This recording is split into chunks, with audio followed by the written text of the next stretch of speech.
শুরুতেই খালেদা জিয়ার শারীরিক অবস্থার সর্বশেষ আপডেট। চিকিৎসার জন্য লন্ডনে নেওয়ার সিদ্ধান্ত হয়েছে বিএনপি চেয়ারপারসন খালেদা জিয়াকে। দুপুরে হাসপাতালের সামনে ব্রিফিংয়ে ব্যক্তিগত চিকিৎসক ডাক্তার জাহিদ হোসেন জানিয়েছেন, মেডিকেল বোর্ডের সর্বসম্মত সিদ্ধান্ত এবং শারীরিক অবস্থার আলোকেই খালেদা জিয়াকে বিদেশে নেয়ার এই সিদ্ধান্ত নেওয়া হয়েছে।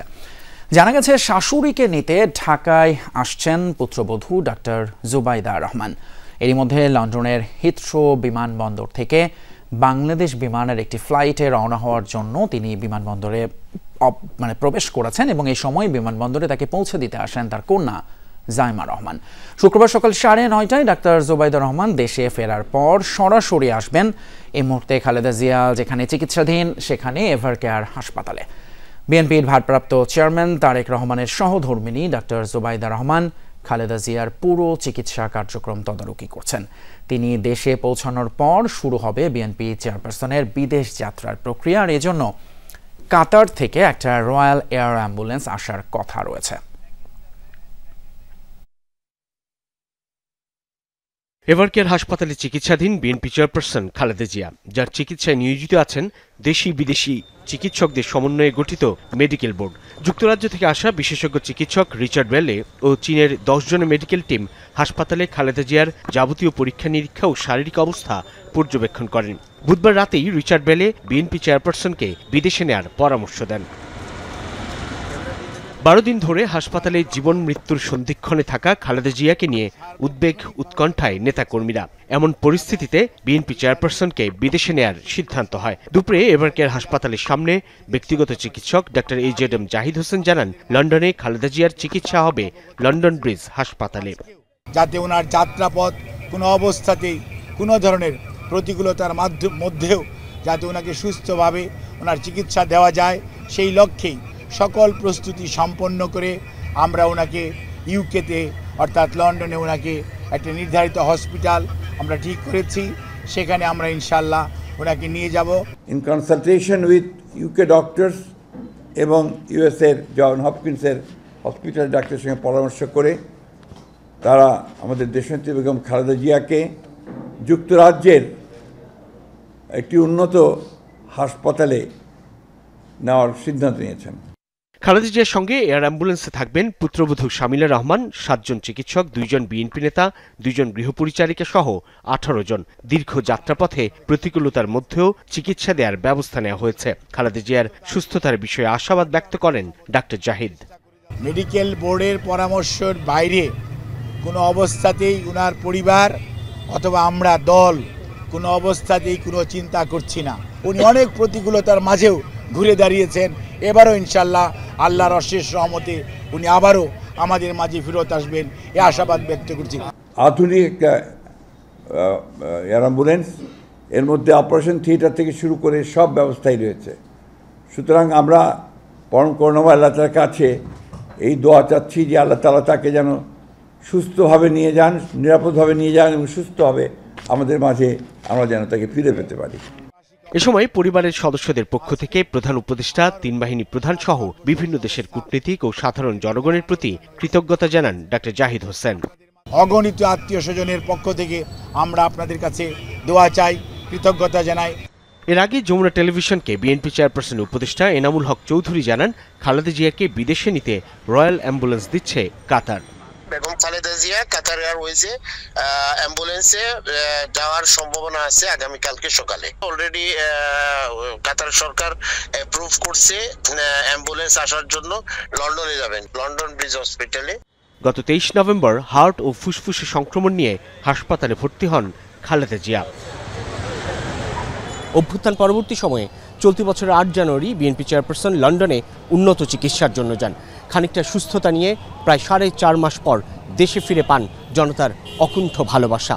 এবার তিনি যখন জীবন মৃত্যুর সন্ধিক্ষণে, তখন সারা দেশে ছড়িয়েছে উদ্বেগ আর উৎকণ্ঠা। অবশেষে বিদেশেই উন্নত চিকিৎসার জন্য যাচ্ছেন তিনি। তখন দেশে অগণিত নেতাকর্মী আর সাধারণ জনগণ আছেন স্রষ্টার কাছে তার সুস্থতা কামনায়, প্রার্থনায়। সাইফুদ্দিন রবিন, যমুনা নিউজ, ঢাকা। দর্শক, সব খবরের শুরুতেই বলছিলাম খালেদা জিয়ার পুত্রবধূ ডাক্তার জুবাইদা রহমান লন্ডন থেকে ঢাকার উদ্দেশ্যে রওনা হচ্ছেন। আমরা একটু সেই খবরটি জানবো। লন্ডন থেকে এই মুহূর্তে সরাসরি যুক্ত হচ্ছেন আমাদের সহকর্মী হেফাজুল করিম রকিব। রকিব, আমরা যেমনটি জানতে পেরেছি 12:30টায় বিমান বাংলাদেশের এয়ারলাইন্সের ফ্লাইটটি আসলে রওনা দেওয়ার কথা ঢাকার উদ্দেশ্যে। সেইটার সবশেষ খবর আপনি জানাবেন। আপনি নিশ্চয়ই বিমানবন্দরে আছেন, এবং আর কেউ আসছেন কিনা, নাকি জুবাইদা রহমান শুধু একাই আসছেন? একটু নিশ্চিত হওয়া গেছে কিছু? বেগম খালেদার পুত্রবধূ ডাক্তার জুবাইদা রহমান 5টার দিকেই হিথ্রো বিমানবন্দরে উনি ঢুকেন। বাংলাদেশ বিমানে এটা হচ্ছে টার্মিনাল 4 হিথ্রো বিমানবন্দরে উনি ঢুকেন। ওখানে বাংলাদেশ বিমানের যে চেক ইন হয় সেখানে উনি চেক ইনে দেখা যায়। ওনার সাথে ছিলেন ওনার এই মেয়ে আপনার জাইমা রহমান ছিলেন, এবং পাশাপাশি তারেক রহমান একান্ত সচিব বদির রহমান সানি ছিলেন, এবং সাবেক বিমানের ম্যানেজার মঈন ভাই ছিলেন। এবার তিনজনে ওনাকে ওখানে জব দিতে এসেছেন হিথ্রো বিমানবন্দরে দেখা যায়। আমরা একটা ভিডিওতে সে দেখতে পাই। এবং বিমানটা 6:30টার দিকে বিমানটা ছাড়বে। বাংলাদেশ বিমানের ফ্লাইটটা যদি সময়সূচি সবকিছু ঠিক থাকে 6:30টার দিকে বাংলাদেশ বিমানের ফ্লাইটটি ছাড়বে, এবং বাংলাদেশে শুক্রবার 5 ডিসেম্বর এই 9:30টায় বাংলাদেশে গিয়ে নামবে। এতটুকু আমাদের তথ্য ছিল। আমরা সারাদিন পর্যন্ত নানা পিছিয়ে ছিল যে জুবাইদা রহমান যাচ্ছে কিনা বা যাবে কিনা, কিন্তু এখন আমরা কনফার্ম হয়েছি যে জুবাইদা রহমান দেশে যাচ্ছে, চেক ইন করেছে এবং কিছুক্ষণের মধ্যে বাংলাদেশের উদ্দেশ্যে রওনা দেবে। এখন হচ্ছে প্রায় 6টা, লন্ডন সময় 4:30টার দিকে সেই বিমানটা বাংলাদেশের উদ্দেশ্যে উড্ডয়ন হবে। এবং আপনারা জানেন যে লন্ডন হসপিটালেই বেগম খালেদা জিয়া কি হচ্ছেন, ভর্তি হচ্ছেন। সেই লন্ডন ব্রিজ হসপিটাল, যে লন্ডন ব্রিজ হসপিটালটি অত্যাধুনিক একটা হসপিটাল, যেখানে প্রায় 160 শয্যা বিশিষ্ট একটা হসপিটাল, এবং 22টি আইসিইউ আছে, এবং 10টি অপারেশন থিয়েটার রয়েছে। ওখানেই আন্তর্জাতিক মানের বিশেষজ্ঞ যারা তারা বেগম জিয়াকে সেবা দেবেন। কারণ ওই হসপিটালটি খুব পরিচিত এবং খুব স্বনামধন্য হসপিটাল, যেখানে আপনার হৃদরোগের এবং স্নায়ু এবং কিডনি, লিভার রোগের এবং ক্যান্সারের বিভিন্ন রোগের চিকিৎসা দেওয়া হয় সেই হসপিটালে ইনশাল্লাহ আগামীকাল শুক্রবার সম্ভবত রাতের দিকে লন্ডনে পৌঁছবে। তখন এই লন্ডনের হাসপাতাল থেকে হয়তো ওনাকে হিথ্রো বিমানবন্দর থেকে হয়তো এয়ার হেলিকপ্টার নিয়ে যাওয়া হতে পারে, আর অ্যাম্বুলেন্স কে ওনাকে হয়তো নিয়ে আসতে পারে।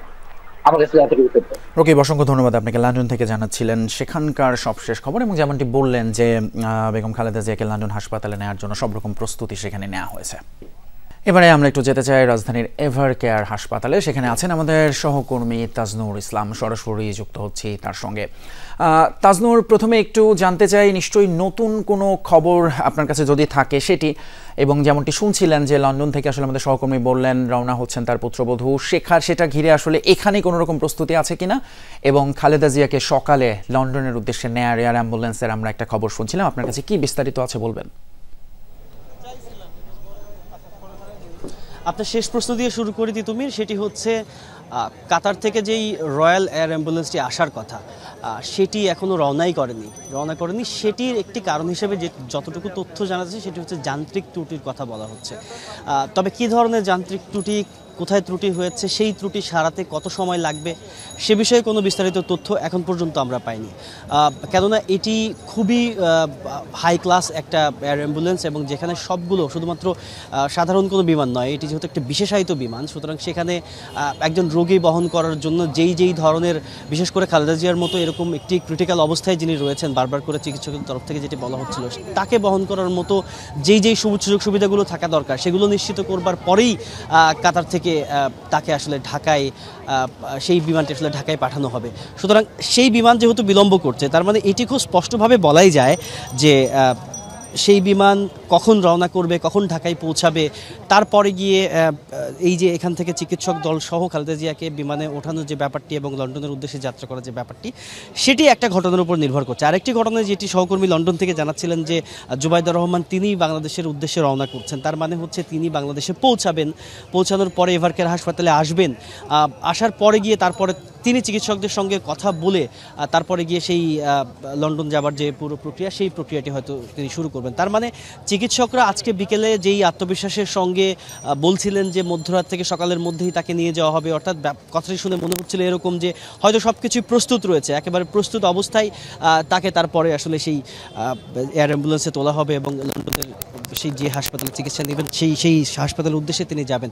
তবে এখন এই দুটি ঘটনার পরিপ্রেক্ষিতে এইটুকু অন্তত খুব নিশ্চিত করে বলাই যায় ফয়সাল যে এই যাত্রা যে খানিকটা বিলম্ব হচ্ছে এবং সেই বিলম্ব কতক্ষণের এবং সেটি আসলে কখন নাগাদ বা কয়টা নাগাদ সেটি শুরু হতে পারে কিংবা সেটি হতে পারে সেই নিয়ে এক ধরনের সংশয় এই মুহূর্তে আসলে সবার মনেই রয়েছে। অসংখ্য ধন্যবাদ তাজনুর। এভারকেয়ার হাসপাতালের সামনে থেকে জানাচ্ছিলেন সেখানকার সবশেষ পরিস্থিতি। আগামী ত্রয়োদশ জাতীয় সংসদ নির্বাচনে পুলিশ কর্মকর্তাদের নিরপেক্ষ এবং পেশাদারিত্বের সঙ্গে দায়িত্ব পালন করার নির্দেশ দিয়েছেন প্রধান উপদেষ্টা ডক্টর মোহাম্মদ ইউনূস। তিনি বলেন, নির্বাচনের মাধ্যমে নতুন বাংলাদেশের জন্ম হবে এবং এই নির্বাচন ইতিহাসে দৃষ্টান্ত স্থাপন করবে। সকালে প্রধান উপদেষ্টার কার্যালয়ে 64 জেলার পুলিশ সুপার সহ ঊর্ধ্বতন কর্মকর্তাদের সঙ্গে বৈঠকে নির্দেশ দেন তিনি। প্রফেসর ইউনূস বলেন, নির্বাচনী চ্যালেঞ্জ গ্রহণের জন্য মানসিক প্রস্তুতি নিতে হবে। কাপুরুষের মতো বসে থাকা নয়, শহীদদের স্বপ্ন পূরণে কাজ করতে হবে। আসন্ন নির্বাচনে পুলিশকে সতর্ক, নিরপেক্ষ এবং পেশাদারিত্বের সঙ্গে দায়িত্ব পালনের আহ্বানও জানান প্রধান উপদেষ্টা। নির্বাচন এবং গণভোটকে ঐতিহাসিক সুযোগ উল্লেখ করে তিনি বলেন, নির্বাচন হচ্ছে সমাজের বিল্ডিং কোড তৈরির সুযোগ। যে গণভোট আসছে তা শুধু 5 বছরের মেয়াদে নির্বাচন নয়, এটি আরও গুরুত্বপূর্ণ। প্রধান উপদেষ্টা বলেন, অন্তর্বর্তী সরকার নির্বাচনের এমন এক বিল্ডিং কোড তৈরি করে দেবে যা শত বর্ষ ধরে দেশকে এগিয়ে নিয়ে যাবে।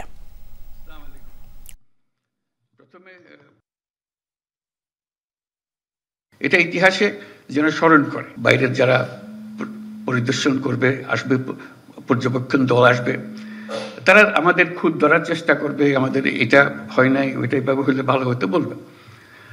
এবারের নির্বাচন হলে এমন নির্বাচন তারা স্মরণ করবে, বাংলাদেশের নির্বাচনটা আমরা দেখেছিলাম, এটা এরকম, তারা নানা দেশে এটা বলবে, এরকম একটা নির্বাচন তারা এটা দৃষ্টান্ত হিসেবে নিয়ে যাবে তাদের মাথায়, বারে বারে বলবে, এই নির্বাচনের মতো নির্বাচন আমরা কখনো দেখিনি। এসএসএফ সুবিধা দেয়া হয়েছে শুধুমাত্র সাবেক প্রধানমন্ত্রী এবং বিএনপি চেয়ারপারসন বেগম খালেদা জিয়াকে। তবে পরিবারের অন্য সদস্যদের জন্য এই সুবিধা দেয়া হয়নি জানিয়েছেন বন এবং পরিবেশ উপদেষ্টা রিজওয়ানা হাসান। কিন্তু খালেদা জিয়ার পরিবার চাইলে সরকারের পক্ষ থেকে সব রকম সহযোগিতার আশ্বাস দিয়েছে প্রধান উপদেষ্টার প্রেস উইং। বৃহস্পতিবার উপদেষ্টা পরিষদের বৈঠকে গণপ্রতিনিধিত্ব অধ্যাদেশে 2টি ক্ষেত্রে সংশোধনী আনা হয়েছে। পোস্টাল ভোট সাধারণ ভোটের সঙ্গে একই সঙ্গে গণনা করা হবে এবং একাধিক সিল থাকলে সেই ভোট বাতিল বলে গণ্য করার বিধানও রাখা হয়েছে অধ্যাদেশে। অন্যদিকে 5 সদস্য বিশিষ্ট পুলিশ কমিশন অধ্যাদেশ পাশ করেছে উপদেষ্টা পরিষদ। এদিকে ত্রয়োদশ সংসদ নির্বাচনের জন্য আরও 36টি আসনে ধানের শীষের প্রার্থীর নাম ঘোষণা করেছে বিএনপি। তালিকায় সাবেক সংসদ সদস্য থেকে বিএনপির তরুণ নেতারাও ঠাঁই পেয়েছে। এছাড়া যুগপৎ আন্দোলনে শরিক দলগুলোর শীর্ষ নেতাদের আসনেও বিএনপি তাদের দলীয় প্রার্থী ঘোষণা করেছে। বিএনপির মহাসচিব মির্জা ফখরুল ইসলাম আলমগীর বলেছেন, এই তালিকা পরিবর্তন হওয়ার সম্ভাবনা নেই, তবে ঘোষণা থাকা বাকি 28 আসনে শরিকদের সাথে আলোচনা করে সিদ্ধান্ত চূড়ান্ত করার কথা জানিয়েছেন বিএনপির মহাসচিব। বাংলাদেশে শরীয়তের আইন চালু করতে ঐক্যবদ্ধ হয়েছে 8টি দল। আল্লাহর আইন কায়েম করতে গিয়ে যদি জীবনও দিতে হয় তাই করতে হবে বলে মনে করেন তারা। ওই ময়মনসিংহে ইসলামী সমমনা 8 দলের বিভাগীয় সমাবেশে এমনটাই বলেছেন জামায়াতের নায়েবে আমির অধ্যাপক মুজিবুর রহমান। নগরী সার্কিট হাউস মাঠে দুপুরে এই সমাবেশ অনুষ্ঠিত হয়। এতে অংশ নেন 8 দলের কেন্দ্রীয় নেতারা। সমাবেশে মুজিবুর রহমান বলেন, সামনে আদর্শের লড়াই হবে। মানব সৃষ্ট মতবাদ, জাতীয়তাবাদ জয়ী হবে নাকি কোরআন সুন্নাহর আইন চালু হবে, তার পরীক্ষা হবে আগামী ফেব্রুয়ারিতে। সংসদ নির্বাচনের আগে গণভোট দেওয়ার দাবি জানান তিনি। সমাবেশে 8 দলের ময়মনসিংহ বিভাগের নেতাকর্মীরা অংশ নেন।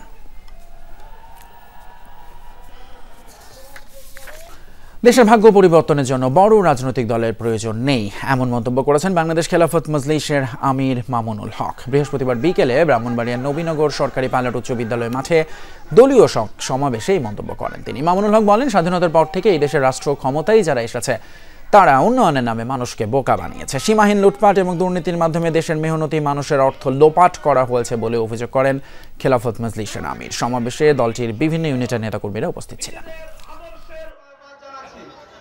পটকা ফুটানোর জের ধরে হবিগঞ্জ শহরের শায়েস্তানগর এবং মোহনপুরের 2 গ্রামবাসীর মধ্যে সংঘর্ষ হয়েছে। এতে আহত হয়েছেন উভয় পক্ষের অন্তত 20 জন। পুলিশ জানিয়েছে বুধবার রাতে মোহনপুর এলাকার কয়েকজন যুবক শায়েস্তানগর পয়েন্টে পটকা ফাটায় এবং এই ঘটনায় শায়েস্তানগর এলাকায় কয়েকজনের সাথে মোহনপুর এলাকার কয়েকজন যুবকের কথা কাটাকাটি হয়। এক পর্যায়ে উভয় পক্ষ একে অপরের সাথে সংঘর্ষে জড়িয়ে পড়ে। প্রায় ঘণ্টাব্যাপী ধাওয়া পাল্টা ধাওয়া হয়। এতে উভয় পক্ষের অন্তত 20 জন আহত হন। আর এরই জের ধরে আবারও বিকেল থেকে শুরু হয় সংঘর্ষ। খবর পেয়ে পুলিশ এবং সেনাবাহিনী ঘটনাস্থলে গিয়ে পরিস্থিতি নিয়ন্ত্রণে আনে। স্বেচ্ছায় রক্তদাতাদের সংগঠন বাঁধনের সুনামগঞ্জ সরকারি কলেজ ইউনিটের ৮ম বর্ষপূর্তি উদযাপন করা হয়েছে। এই উপলক্ষে বৃহস্পতিবার সকালে র্যালি বের করে সংগঠনের সদস্যরা। পরে পায়রা উড়িয়ে অনুষ্ঠানের উদ্বোধন করেন জেলা প্রশাসক ডক্টর মোহাম্মদ ইলিয়াস মিয়া।